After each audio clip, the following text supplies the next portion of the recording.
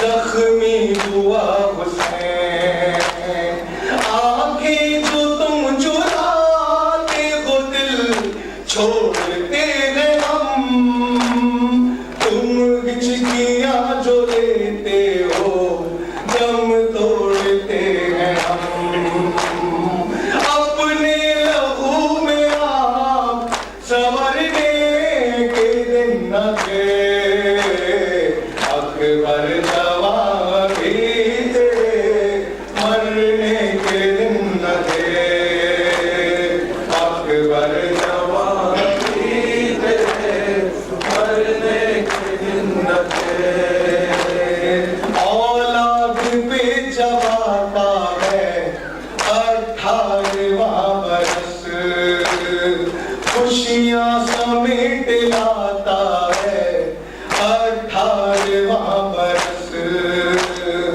دولہا سے آرک تھے ہر ایک لباس میں دل ماں کا شاد رہتا تھا سہرے کی آس میں اپنے لہو میں آپ سنورنے کے دن نہ دے اکبر جواب بھی دے مرنے کے دن نہ دے اکبر جواب بھی دے مرنے کے دن نہ دے قاصد کھڑا ہے پہلو میں اے لال دیکھ لو صغرا دعائیں دیتی ہے آمین تو کہو